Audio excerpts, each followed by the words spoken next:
আসসালামু আলাইকুম রহমতুল্লাহি ওবরাকাতুহ।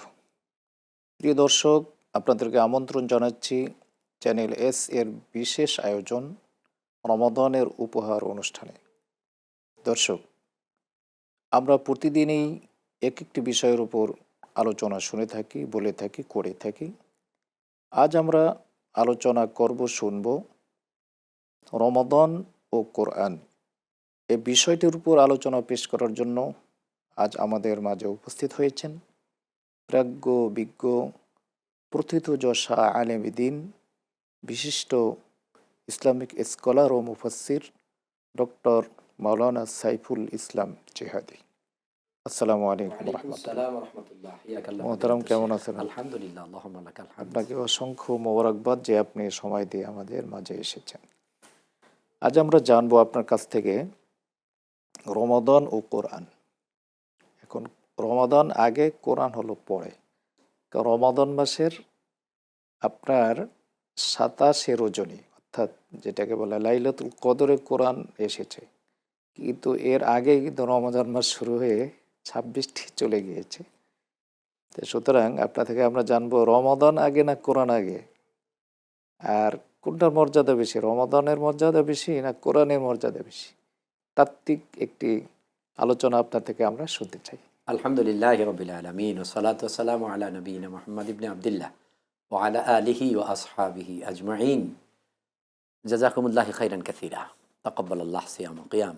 দূরেও কাছে, দেশেও প্রবাসে এই মুহূর্তে যারা চ্যানেল এস এর বিশেষ উপহার রমাজানের উপহার অনুষ্ঠানটি উপভোগ করছেন, আপনাদেরকে অভিনন্দন, মুবারকবাদ। অত্যন্ত চমৎকার একটি প্রশ্ন করেছেন ফজিলাতুশ শেখ। রমাদান এবং কোরআন, এবং রমাদান আগে না কোরআন আগে।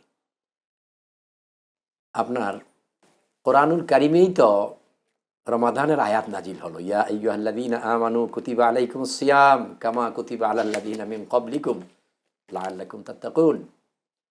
কোরআন যদি নাজিল না হতো তাহলে রমজান ফরজ হতো না। আর রমাজানের রোজাকে যে আল্লাহ ফরজ করেছেন, এটা তো কোরআনুল কারিমের আয়াত দিয়েই ফরজ করেছেন। অতএব কোরআন আগে, কারণ কোরআন থেকেই তো রমাদান সাবেত না হলো। আসলে রমাদান আসতো না। কোরআনের কারণেই তো আমরা রমজান পেলাম, এবং কোরআনের আয়াত নাজিল দিয়েই তো আল্লাহ তাআলা সিয়ামকে রমাদান মাসে আমাদের জন্য ফরজ করে দিলেন। সেজন্যে কোরআনুল কারিম থেকেই আপনি যদি বলেন রমাদান, সালাত, ঈমান, সমস্ত কিছুর আগেই হচ্ছে কোরআন। কোরআন কারণ রাসূল করিম সাল্লাল্লাহু আলাইহি ওয়াসাল্লাম যখন তার নিজের চিন্তা চেতনা, তার জ্ঞান দিয়ে, বুদ্ধি দিয়ে, প্রতিভা দিয়ে 17 থেকে সুদীর্ঘ 40 পর্যন্ত 23টি বৎসর চেষ্টা করলেন, প্রচেষ্টা চালালেন, চূড়ান্ত প্রচেষ্টা, প্রাণপণ চেষ্টা, মক্কাতে অপরাধ বন্ধ করে নীতি নৈতিকতাকে প্রতিষ্ঠিত করার জন্য। কিন্তু 17 থেকে 40 পর্যন্ত রাসূল সাল্লাল্লাহু আলাইহি ওয়াসাল্লাম সেই সমাজের আইন, বিভাগ, বুদ্ধি, নিজের চিন্তা চেতনা, প্রতিভা দিয়ে ব্যর্থ হলেন। সামাজিক, ব্যক্তির, সমাজের, রাষ্ট্রের কোনো পরিবর্তন আদৌ সম্ভব হলো না। অপরাধ প্রতিরোধ কল্যাণ পরিষদ, কোনো অপরাধ বন্ধ হলো না, কোনো কল্যাণ প্রতিষ্ঠিত হলো না। ঠিক তখনই রাসূল সাল্লাল্লাহু আলাইহি ওয়াসাল্লাম বুঝতে পারলেন, আমাকে একটি ইউনিভার্সিটি লাগবে, আমার জ্ঞান লাগবে। ওই জ্ঞান সৃষ্টি যার, জ্ঞান তার। জ্ঞান তার।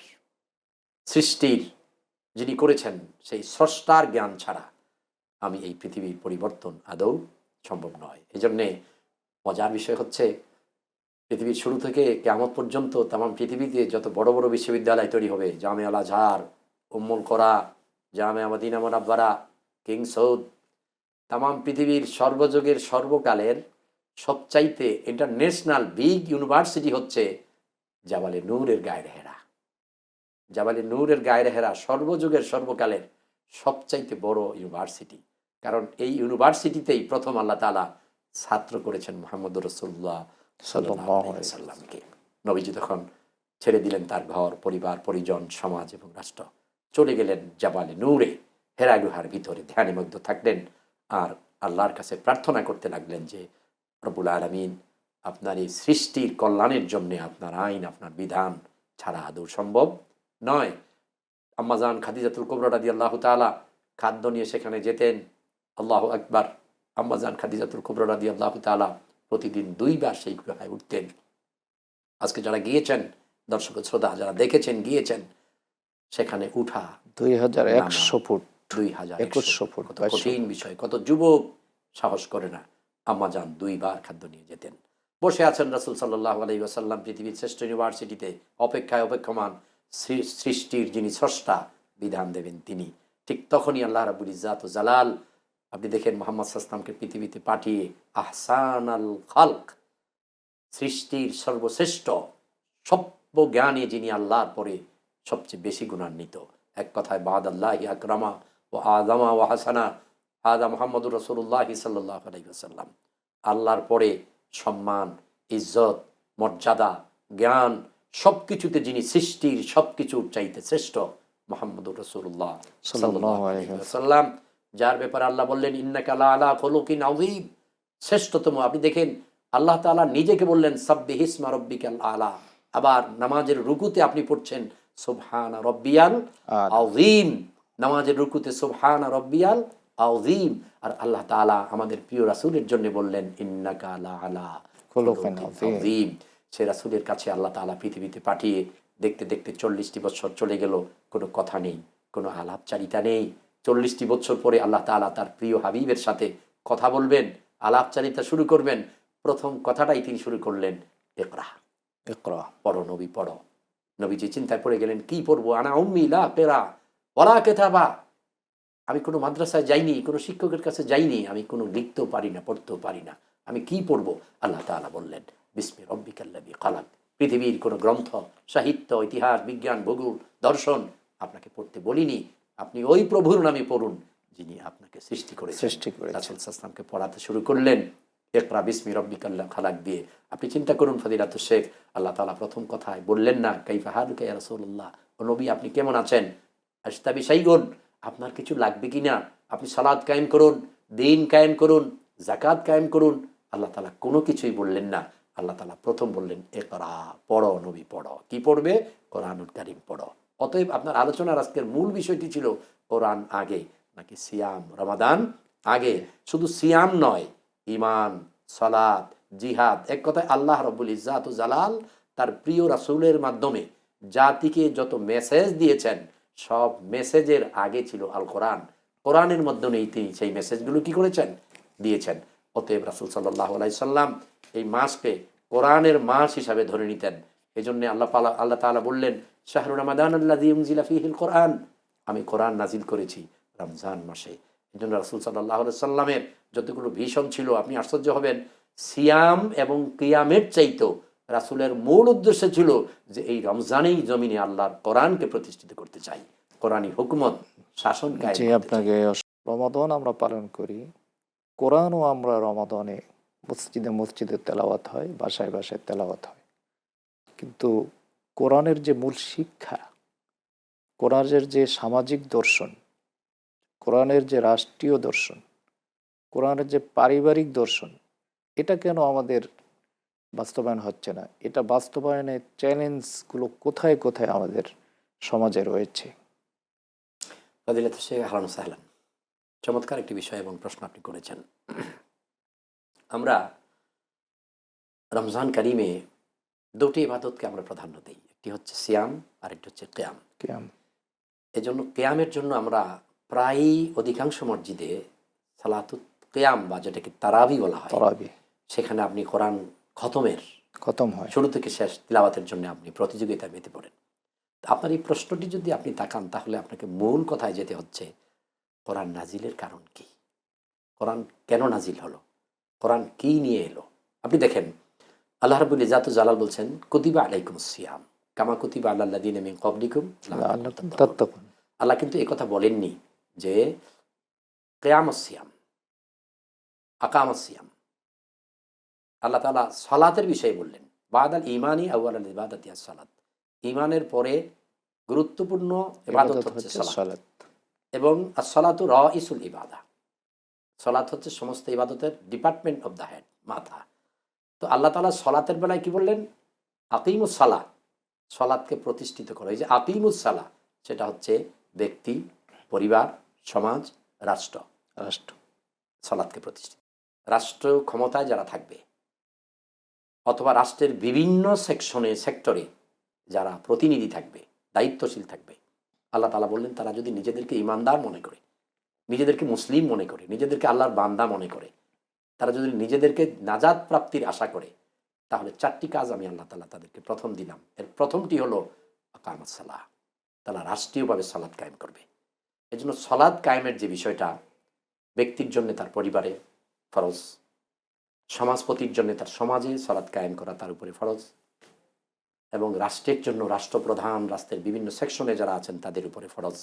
এবার আসুন, আপনি আল্লাহ তাআলা আকামত জাকা বলেন নাই, আকামত সিয়াম বলেন নাই, শুধু সলাতের পরে আল্লাহ তাআলা এই শব্দটি ব্যবহার করেছেন, আন আকিমুদ্দিন, দিনকে প্রতিষ্ঠিত করো ব্যক্তি, পরিবার, সমাজ, রাষ্ট্রে এবং বিশ্বে। এবার প্রশ্ন হচ্ছে দিনটা কি? রাসূল সাল্লাল্লাহু আলাইহি ওয়াসাল্লাম এর হাদিসের আগে যদি আমরা আল্লাহ তাআলার বক্তব্য পেতে যাই, তাহলে আল্লাহ তাআলা বললেন ইন্নাদ দীনা ইনদাল্লাহিল ইসলাম, Islam is the complete code of life.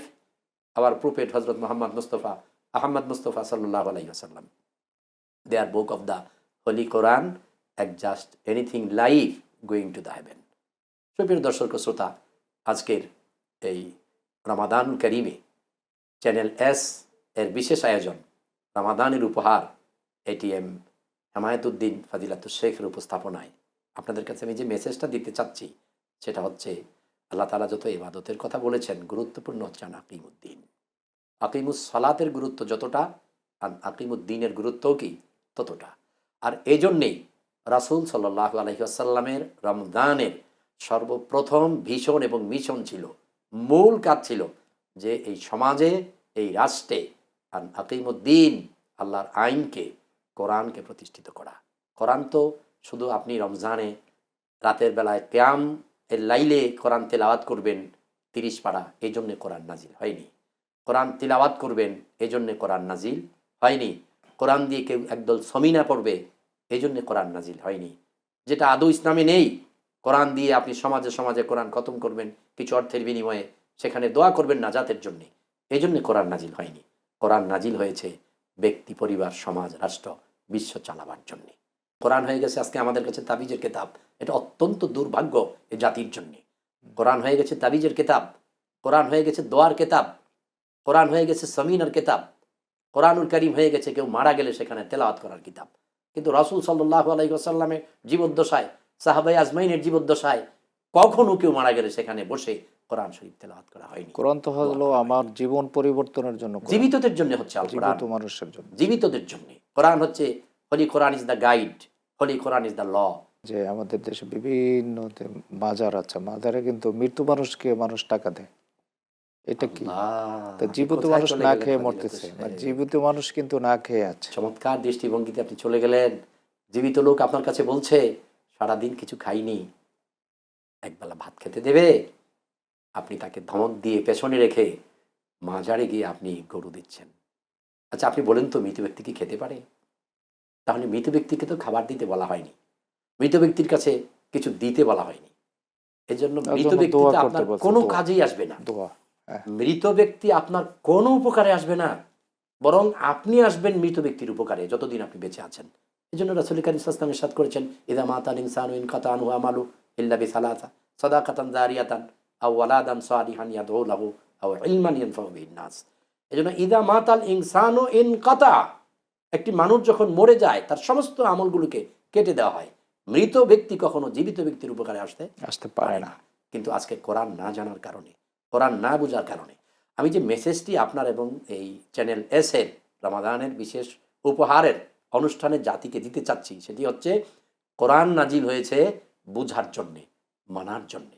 এই জন্যে আপনি যদি কোরআনুল কারীমকে প্রতিদিন একবার খতম করেন, তিলাওয়াত করেন, যতদিন বেঁচে থাকেন, ওই সারা জীবনের প্রতিদিনের খতমের চাইতে বেশি সওয়াব এবং বেশি প্রয়োজন হচ্ছে আপনি একটি আয়াতকে জেনে নিন, বুঝে নিন, বাস্তব জীবনে কাজে লাগিয়ে দিন, আপনার জীবনে বাস্তবায়ন করুন। এজন্য কোরআনুল কারীম মুখস্থ করা, স্পষ্ট ভাষায় আপনাকে বুঝতে হবে ফাদিলাতুশ শেখ, এবং জাতিকে বুঝতে হবে। কোরআনুল কারীমকে 30 পারা কোরআন মুখস্থ করা এবং 30 পারা কোরআন তিলাওয়াত করা জীবনে একবারও কোনো মানুষের উপরে ফরজ নয়, বরং ফরজ হচ্ছে অতটুকুন সূরা ফাতিহা সহ মুখস্থ করা, যতটুকুন দিয়ে সালাত আদায় করা যাবে।